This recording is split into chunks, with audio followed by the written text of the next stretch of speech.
Olá, seja bem-vindo à Igreja Batista Central. Muito obrigado por passar parte de seu domingo conosco. Meu nome é Johannes, eu sou um dos pastores da Igreja Batista Central. Hoje nós temos um texto muito especial para nós meditarmos juntos, que nós encontramos na primeira carta que Paulo escreveu à igreja em Corinto, capítulo 1, versículos 23 e 24. Diz assim a palavra do Senhor: nós, todavia, pregamos Cristo crucificado, para os judeus, na verdade, um escândalo, e para os gregos, tolice. Para os chamados, porém, tanto judeus quanto gregos, Cristo é o poder de Deus e a sabedoria de Deus. Esta é a palavra do Senhor. A Copa de 1958 estava a pleno vapor. O Brasil estava nas quartas de final, enfrentando o país de Gales. A atenção de todos os marcadores estava voltada para um jogador do Brasil, chamado Garrincha. Garrincha era para os galeses o poderoso do time brasileiro, portanto todos eles estavam preocupados, marcando muito bem Garrincha. Esta foi a deixa então para um jovem negro de 17 anos, chamado Pelé, para que ele destruísse o país de Gales. Naquele jogo, Pelé deu um chapéu no seu marcador e girou de primeira para marcar o único gol da partida, o gol da vitória do Brasil. Os galeses não sabiam onde estava o poder na seleção brasileira. Eles achavam que estava em Garrincha, mas de fato naquele dia o grande poder estava no jovem negro de 17 anos. Ou seja, pode ser muito perigoso, mas muito perigoso você não saber qual é o objeto correto do poder. E era nesse perigo que tanto os judeus quanto os gregos na igreja em Corinto estavam incorrendo. Eles estavam considerando como poderoso o objeto errado. Os judeus, por exemplo, eles acreditavam que o poder estava nos sinais e não na cruz de Cristo. Quando Jesus nasceu, ele colocou uma nova estrela no céu. Quando ele morreu, ele apagou todas as estrelas do céu. Quando Cristo precisou chegar sem barco no meio de um lago cheio de ondas, ele simplesmente andou sobre as ondas. Quando ele estava dentro do barco e o lago estava agitado e cheio de ondas, ele simplesmente acalmou as ondas. Ou seja, Cristo fez uma série de sinais, não obstante, os judeus demandavam um sinal. Dê-nos um sinal do céu, diziam eles. Não é que os judeus somente consideravam que o poder estava nos sinais, mas o poder para eles estava num sinal bem específico. Eles estavam à espera do grande rei, aquele rei que seria o grande conquistador, que eliminaria os malvados romanos da terra deles, que seria aquele que iria restabelecer o reino de Israel. Mas Deus havia mandado um outro sinal, um sinal que era muito maior: o seu filho pendurado na cruz. Entretanto, para os judeus, um homem crucificado era um escândalo. Somente amaldiçoados por Deus eram pendurados numa cruz. Como poderia então Cristo, um maldito de Deus, salvar outros malditos de Deus? Isso é um escândalo, diria o judeu. Dê-nos um outro sinal. Ou seja, os judeus, eles rejeitavam o poder da cruz de Cristo porque consideravam que o poder estava num sinal. Os gregos também faziam o mesmo. Eles também consideravam como objeto errado o poder. Para eles, a história toda de Cristo era uma loucura só. Imagine só, um homem que viveu em Nazaré, que não foi educado sob nenhum dos grandes mestres filosóficos da época. Este homem seria a fonte de todo o saber, e por final ele morre numa cruz como um fracote. Este homem jamais poderia ser a fonte de toda a sabedoria do mundo. Isso era loucura. Os gregos, eles valorizavam muito a retórica, a sabedoria.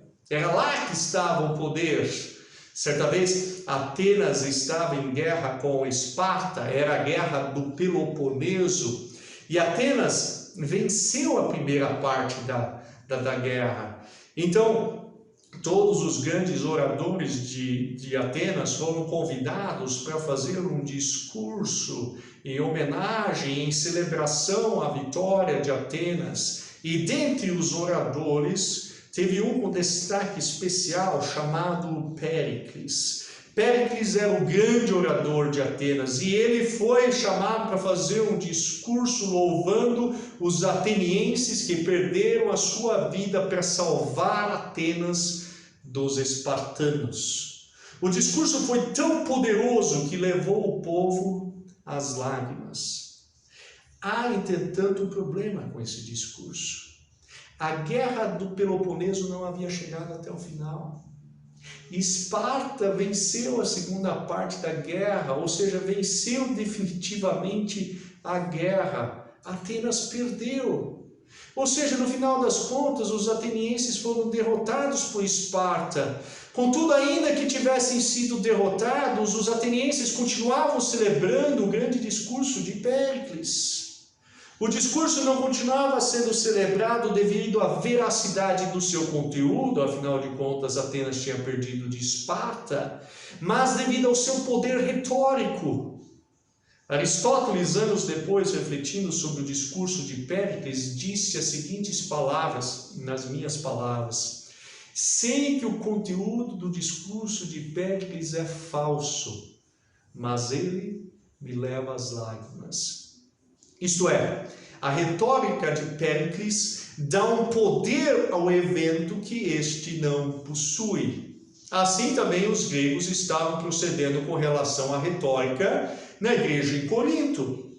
E Paulo, então, para mostrar que os gregos e os judeus estavam colocando o poder no lugar errado, isto é, na retórica, na sabedoria, no caso dos gregos e no caso dos judeus nos sinais, ele escreve o discurso mais retórico de sua vida, segundo alguns especialistas. O texto de 1 Coríntios 1, 17 a 2 é conhecido como o hino da cruz.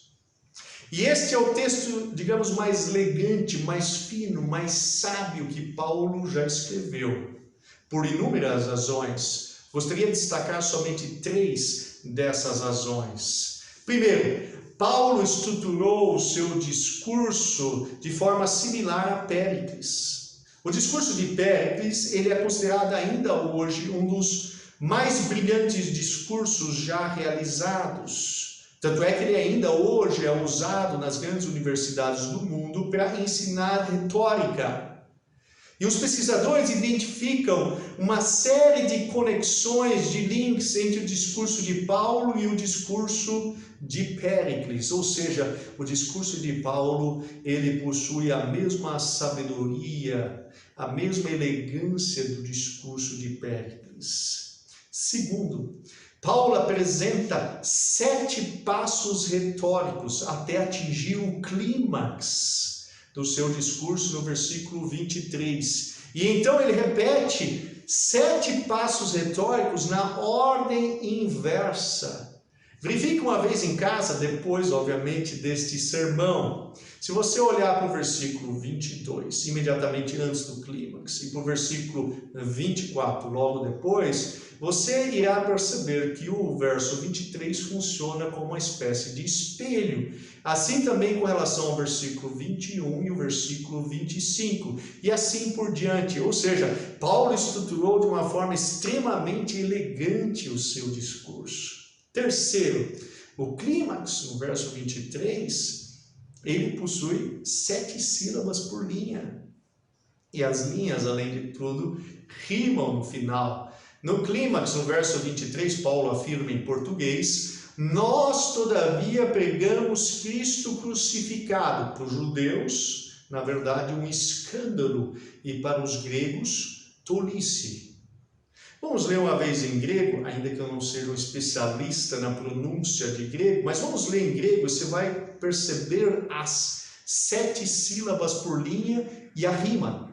Diz assim: emeis dekerusomen, Christon estoromenon, loudais ois men scandalon, et nessim demorian.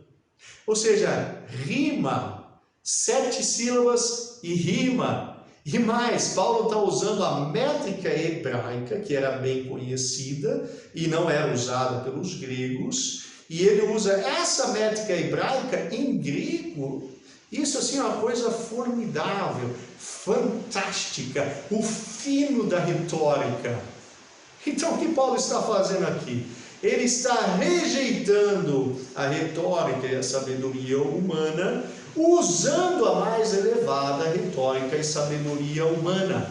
Kenneth Bailey disse que isso seria similar à ganhadora do concurso de beleza Miss Universo dizer: a beleza física não interessa, o que interessa é a beleza interior. Ora, quando a mulher mais bela do universo faz tal afirmação, isso obviamente possui um impacto poderosíssimo. E é isso que Paulo está fazendo aqui. Ele usa a mais elevada retórica, a mais elevada sabedoria humana para dizer: o poder ele não está na retórica e ele não está na sabedoria humana, mas na mensagem da cruz de Cristo. Ou seja, aquilo que Paulo está fazendo aqui é revertendo o discurso de Péricles. Péricles procurou dar poder a um evento vazio. E esse poder estava meramente na retórica. Paulo está dizendo que não é a retórica que dá poder ao Evangelho, mas é o Evangelho que possui todo o poder. O discurso da cruz de Cristo não é poderoso por causa da retórica ou por causa da sabedoria humana, mas ele é poderoso por causa da própria cruz de Cristo. Ora, esse ponto então de Paulo, de mostrar que o poder de fato está na cruz de Cristo, que há poder na mensagem da cruz, isso possui pelo menos 4 implicações práticas muito importantes. A primeira implicação é que há poder na cruz de Cristo mesmo quando essa mensagem é comunicada através de alguma tecnologia, que é aquilo que nós estamos fazendo agora, não é verdade? Ora, pense bem, como Paulo está comunicando a mensagem para os coríntios de que há poder na cruz de Cristo? Através de uma epístola, uma carta. Paulo escreveu uma epístola para a igreja em Corinto, e os membros da igreja então receberam essa epístola e leram ela na reunião da igreja em Corinto publicamente. E eles leram esta carta como se o próprio Paulo estivesse presente na reunião deles. Ou seja, Paulo acreditava que mesmo através de uma carta, a cruz de Cristo tinha poder, e tal poder que transformasse a vida dos coríntios. Esse poder, através da tecnologia, não é uma crença exclusiva de Paulo. Lucas também, companheiro de Paulo em algumas viagens, também acreditava a mesma coisa. Ele, por exemplo, escreveu um enorme livro para aparentemente um amigo seu ou algum conhecido seu que era de alta patente do governo romano, chamado Teófilo. E esse livro, na primeira parte do livro, ele coloca em ordem todos os atos da vida de Jesus. Esse livro nós conhecemos como o Evangelho de Lucas. Na segunda parte de seu livro, ele apresenta os atos do Espírito Santo realizados após a ascensão de Jesus, um livro que nós conhecemos como Atos dos Apóstolos. Ou seja, Lucas acreditava que mesmo no livro há poder para transformar a vida de uma pessoa através da cruz de Cristo. Ora, como nós então podemos pensar nisso nos dias de hoje? Como nós podemos crer nesse poder na cruz de Cristo através do uso da tecnologia, principalmente durante essa época da pandemia do Covid-19? Ora, nós podemos talvez seguir o exemplo de Josh McDowell. Ele certa vez estava de férias e o verão estava muito quente, temperaturas acima de 40 graus Celsius. E durante as férias, ele tinha que subir quase que diariamente uma montanha e descer de novo esta montanha. Dizia ele, e eu via todos os dias carros parados no acostamento e que estavam com o capô deles aberto e vomitando vapor dos radiadores. E logo ficou evidente aquilo que eu tinha que fazer naquela situação. Eu comprei 4 botijões bem grandes, coloquei água lá dentro e guardei esses botijões no meu porta-malas. Então, sempre que encontrava um carro que estava lá com o capô aberto, superaquecido, eu parava e oferecia água para que eles enchessem o radiador. E as pessoas ficavam muito contentes, diz Josh. E uma vez que o radiador do carro delas estava tranquilo de novo, Josh então dava o quê? Dava a mensagem da cruz através de uma tecnologia, um livro, o livro Mais que um Carpinteiro. Se você não leu, vale a pena ler. Então ele dava o livro Mais que o Carpinteiro e depois ele conversava um pouco sobre Cristo. Sabe o que Josh diz? Que aquele foi um dos verões mais frutíferos da vida dele. Ora, Josh produziu muito fruto ao longo da vida. Se ele considera que aquele foi um dos verões mais frutíferos de sua vida, é que de fato há poder através de uma tecnologia. A cruz de Cristo, ela tem poder, mesmo quando nós a comunicamos através do Facebook ou YouTube. Então, o que você pode fazer durante esses dias? Você pode, às vezes, preparar um bolo, preparar uma refeição para uma pessoa que está necessitada. Vai lá e deixa na frente da casa dessa pessoa, leva a refeição para lá e avisa essa pessoa e junto deixe um livro para a pessoa ler, para que ela compreenda o poder que há na cruz de Cristo. E você vai observar a mesma coisa que aconteceu na vida de Josh. Talvez esse período de quarentena, esse período em que você está em sua casa, pode ser o período mais frutífero de sua vida, porque há poder na cruz de Cristo, ainda que seja através de uma tecnologia. A segunda implicação é que se há poder no Evangelho de Cristo, então há esperança para todo pecador. A própria história de Josh, alguns anos antes, ilustra muito bem esse ponto. Josh praticamente nunca tinha visto seu pai sóbrio. O pai de Josh era o alcoólatra da cidade. E todos tinham problema, todos se conheciam na cidadezinha que eles moravam. Ou seja, na escola era comum os amigos de Josh tirarem sarro, dizendo: "Ah, Josh, eu vi o seu pai de novo, aquele bobo lá, né? No meio da sarjeta." E Josh muitas vezes ria por fora, mas queria subir por dentro.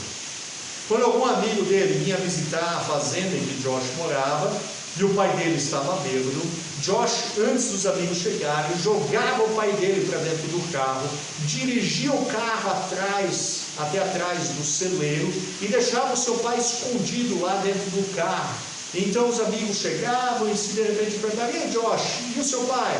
"Ah, meu pai, ele deu uma saidinha." Então inventavam uma desculpa qualquer.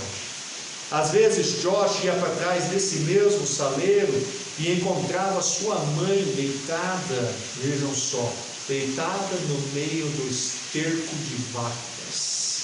O pai dele, ele pegava, arrancava uma mangueira que tinha no celeiro e batia na mãe até que ela não tivesse mais forças para se levantar. Olha, aquilo lá irritava, revoltava profundamente a Josh. Quando ele era adolescente, ele costumava fazer um nó especial numa corda e colocar ao redor do pescoço de Josh e torcer para que em sua embriaguez ele tentasse de alguma forma arrancar aquela corda e então ele se enforcasse no meio daquele nó. Ou em algumas situações ele colocava o dedo na cara do pai dele e dizia: quando eu tiver a sua força, eu prometo, eu mato você. Ou seja, Josh odiava com todas as forças o seu pai. Anos depois, Josh se tornou um grande cético em relação ao cristianismo. Ele foi estudar numa universidade um pouco longe de sua casa. Mas havia alguns alunos naquela universidade que eram diferentes. E ele percebeu que eles viviam uma vida alegre, e ele quis saber. Ele quis obter informação e começou a se aproximar daqueles jovens cristãos. E aqueles jovens cristãos disseram para Josh foi o seguinte: Josh, vamos ler junto a mensagem da cruz? Vamos ler junto a palavra de Deus? E somente depois de algumas semanas, Josh experimentou o poder da cruz de Cristo. Josh se tornou uma nova pessoa. A cruz de Cristo tem poder e transformou aquela ira de Josh. Sabe o que aconteceu algumas semanas depois? Josh marcou um encontro no restaurante com seu pai. No início a conversa estava complicada, afinal de contas, eles não se conversavam, pareciam dois estranhos conversando. De repente, Josh tomou coragem e disse para o seu pai: papai,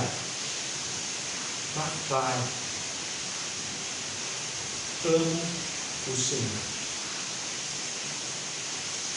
Não dá para saber quem ficou mais surpreso com essa fala de Josh, se o pai ou se Josh. Mas depois dessa fala, um silêncio embaraçoso se fez. E então o pai dele disse: como você pode amar uma pessoa como eu? E então George respondeu: pai, eu agora sou um cristão.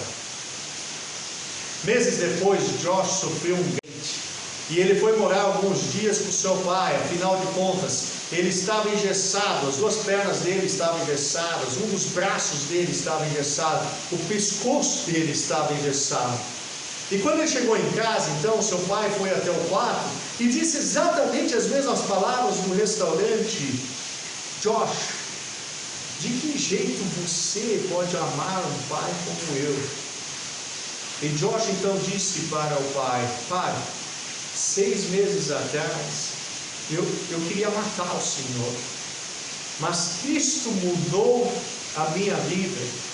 E então Josh explicou o poder que há na cruz de Cristo.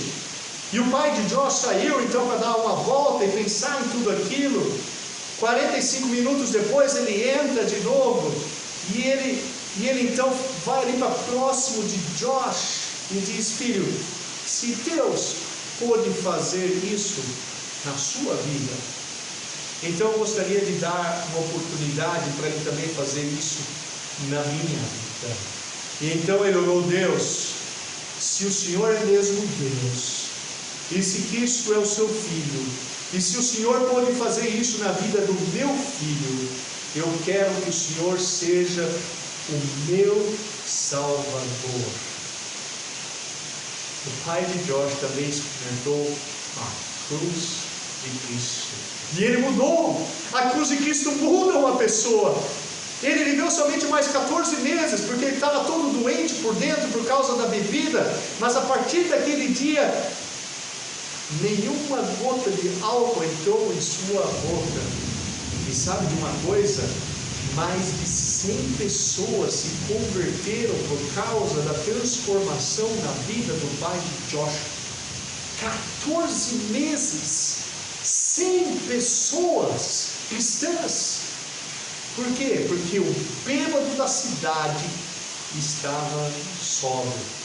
Irmãos, há poder no Evangelho de Cristo, há poder na cruz de Cristo. A cruz de Cristo consegue transformar qualquer pecador, ele consegue transformar a sua vida. Talvez você esteja aí vivendo uma vida sem alegria, talvez você esteja vivendo uma vida em depressão, talvez esteja com medo do coronavírus, esteja desesperado porque eventualmente você pode vir a falecer nesses dias. Então saiba que há poder na cruz de Cristo. Cristo pode dar nova vida a você, Cristo pode transformar a sua vida. Mas talvez você já teve a sua vida transformada pela cruz de Cristo, e você talvez já tenha desistido de apresentar a mensagem da cruz. Você talvez até já tinha, fulano, eu sequer vou mais apresentar a mensagem da cruz. Não há esperança para fulano. Então eu gostaria de encorajar você hoje. Continue pregando a mensagem da cruz, porque ela é poderosa, ela pode transformar. Ainda há esperança. Não deixe de pregar a mensagem da cruz.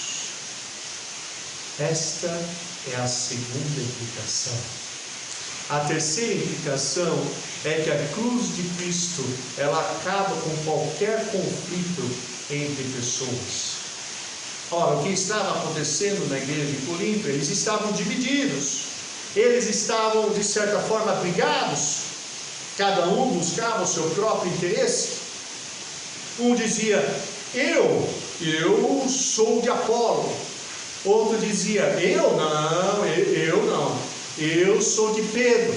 Enquanto que outro dizia, não, eu sou de Paulo, fundador da igreja. Cada um se gloriava de ter o líder mais sábio.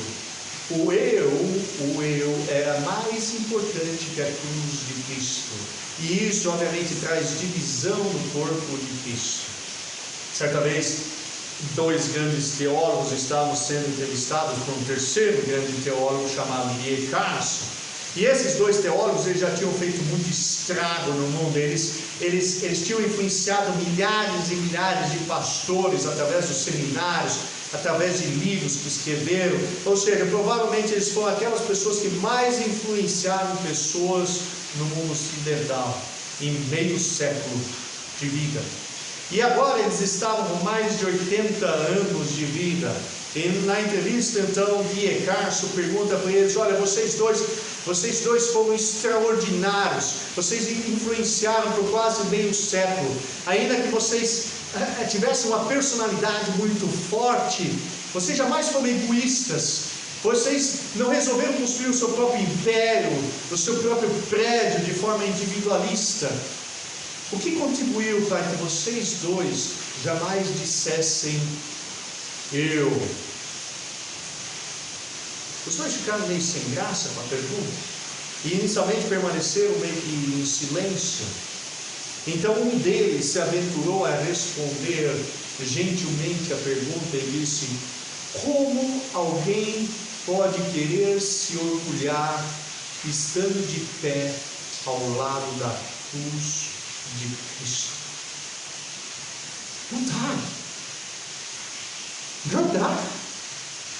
Não dá para você dizer eu, se você está ao lado da cruz de Cristo.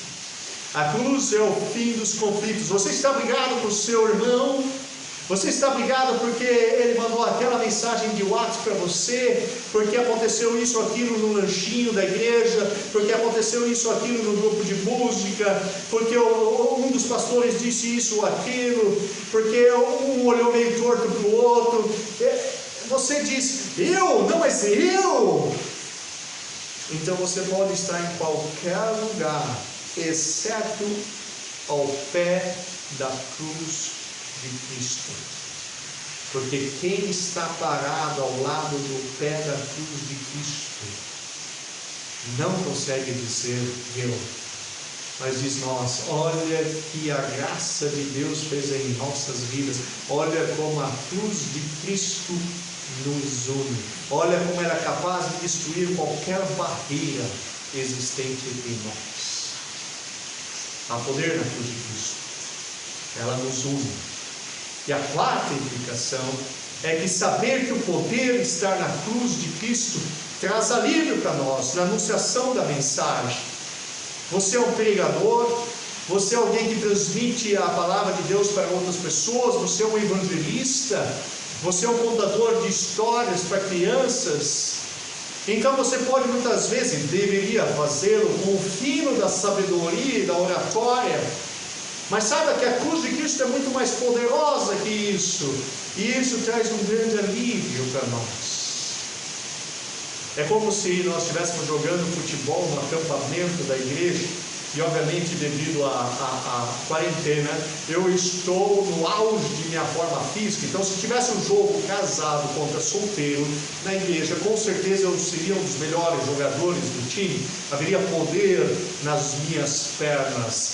Mas ainda que exista esse poder nas minhas pernas, eu me sentiria extremamente aliviado em saber que Messi está jogando no time dos casados. Por quê? Porque há muito, mas muito mais poder nos pés de Messi.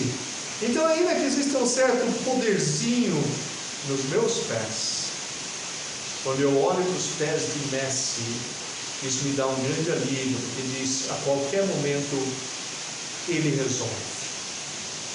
Ora, a mesma coisa acontece quando anunciamos a mensagem da cruz. Michael Webster, um dos grandes defensores do cristianismo no mundo hoje, experimentou certa vez essa verdade quando foi convidado para falar na África do Sul.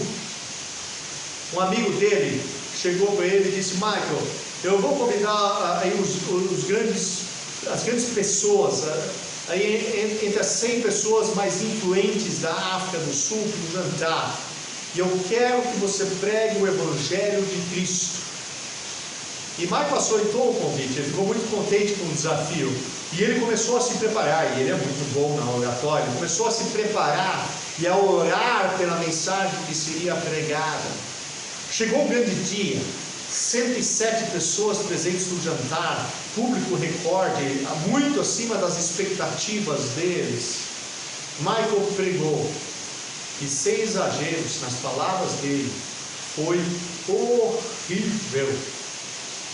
Michael disse que enquanto pregava, ele dizia: quando é que esse negócio vai terminar? Eu não aguento mais continuar falando. E quando ele finalmente terminou a mensagem, ele realizou então um apelo, e ele disse para os convidados: olha, eu expliquei o Evangelho de Cristo hoje para vocês, e se você se deseja se tornar cristão, tenha a gentileza então de orar agora comigo. E então, após a oração, Michael sentou à sua mesa com vontade de sumir daquele lugar. Ele não possuía esperança nenhuma de que alguém se convertesse naquele dia. Então, o anfitrião, surpresa dele, se levantou e disse: olha, eu deixei um cartão aí na frente de cada um de vocês, e uma caneta também. Você poderia, por gentileza, pegar a sua caneta, se identificar no cartão, escrever seu nome, telefone, endereço, e no rodapé do cartão eu deixei ali 5 caixinhas. Caixinha número 1 diz: olha, eu entreguei minha vida hoje a Cristo. Caixinha número 2 diz: olha, não quero me tornar cristão hoje, mas eu gostaria de aprender mais, eu queria fazer um estudo bíblico. Caixinha número 5 diz: nunca mais me convide para um evento como este. Terminou o evento, o jantar. Então Michael foi para a sua casa. Quando ele chegou em casa, a esposa que estava orando por esse evento perguntou: e aí, Michael, como foi? Terrível, terrível. Oh, mas quão ruim foi, Michael? Foi terrível, foi o pior dos piores, respondeu Michael. Michael foi deitar na cama, não conseguiu dormir. 4 horas da manhã e ele ainda estava acordado em sua cama. E aí, então, antes de dormir, ele ainda disse para sua esposa: olha, o anfitrião, ele vai ligar amanhã de manhã. Por favor, diga que eu estou dormindo, que eu não vou conseguir atender, porque eu estou muito cansado, de fato muito cansado. Para a surpresa de Michael, 3 horas depois, quem estava ao lado da cama de Michael? A esposa de Michael. Ele está no telefone aí, e ele não quer deixar recado não, ele quer conversar com você. Michael então foi se arrastando até o telefone, quase que chorando. O anfitrião então disse: Michael, eu não tenho dúvidas de que você deseja saber aquilo que aconteceu ontem à noite. Ah, sim, claro, disse Michael, convicto que estava mentindo. Michael, 47 pessoas disseram sim, marcaram a caixinha número 1. 48 pessoas responderam não, mas querem realizar estudo bíblico, querem aprender mais da palavra de Deus. As lágrimas começaram a correr pelo rosto de Michael. Michael aprendeu uma grande lição naquele dia, que o poder não está nele, mas na mensagem da cruz de Cristo, que há poder na cruz de Cristo, ainda que essa mensagem seja apresentada por um dos maiores oradores de nosso tempo. O poder está na cruz de Cristo, e isso nos dá um grande alívio ao anunciar a mensagem da cruz. Sabe o que aconteceu 8 semanas depois? O anfitrião ligou novamente para Michael, e ele diz: Michael, dos 6 que escolheram a caixinha número 5, ou seja, nunca mais me convide para um jantar como este, 4 se tornaram cristãos. Há poder na cruz de Cristo.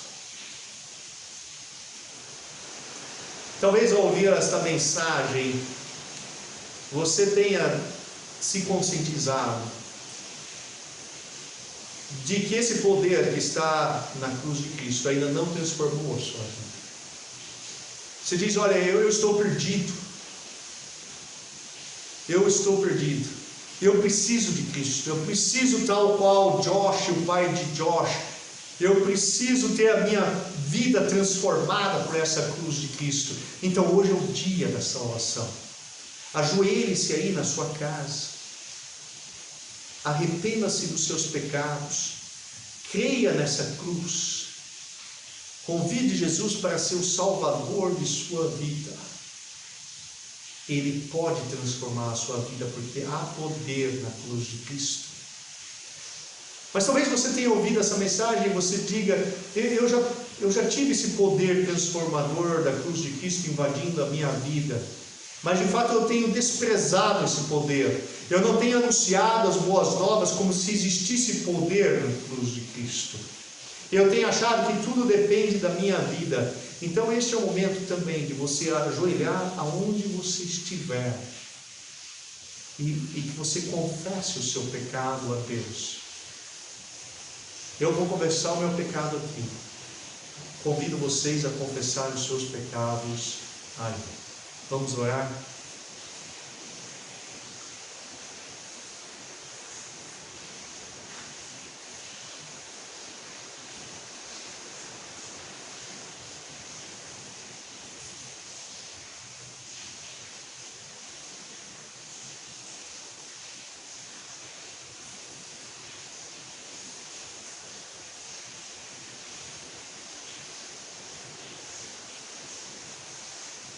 Senhor Deus, nós pedimos 1000 perdões. 1000 perdões porque nós não confiamos na sua cruz. O poder está todo nela, mas nós achamos que o poder está em nós. E por essa razão nós muitas vezes brigamos com outras pessoas, nós não somos unidos. Por essa razão nós muitas vezes desistimos de pregar o Evangelho para outras pessoas. Por essa razão, muitas vezes nós não mostramos a beleza do cristianismo para as pessoas aí do mundo. Nos perdoe, Senhor. Perdoe-nos. Estenda a sua misericórdia e graça às nossas vidas. Nós precisamos do Senhor. Nós reconhecemos que somente há poder na sua cruz. O que seria de nós se nós não tivéssemos a cruz do Senhor? Nós ainda hoje estaríamos nas trevas ao invés da luz. Estaríamos perdidos. Seríamos escravos do pecado. Ah, Senhor, muito obrigado por seu sacrifício na cruz do Calvário. Obrigado por o Senhor ter sido rejeitado por Deus naquele momento. Obrigado por ter recebido sobre si as nossas injustiças. Obrigado porque o Senhor foi batizado ali na cruz. E ao terceiro dia o Senhor ressuscitou dentre os mortos, nos dando esperança para os dias de hoje. Que graça, que amor, quanta compaixão. Em nome do Senhor Jesus. Amém.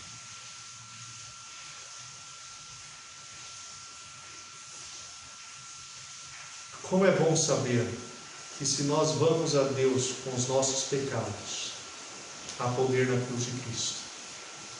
A cruz de Cristo é capaz de nos perdoar os nossos pecados. Baseado na palavra de Deus, então eu declaro que os pecados de vocês estão perdoados. Que alegria saber isso, não é verdade? Que bom que você passou esse tempo conosco durante o seu domingo. Se você quer obter mais informações e talvez estudar a Bíblia, não hesite em entrar em contato conosco. Deixe o seu comentário, escreva para nós. Nós vamos ter o prazer de ensinar mais a palavra de Deus para você. E eu gostaria de terminar este nosso encontro com a bênção apostólica.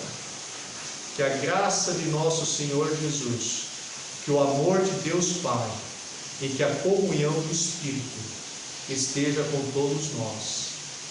Amém.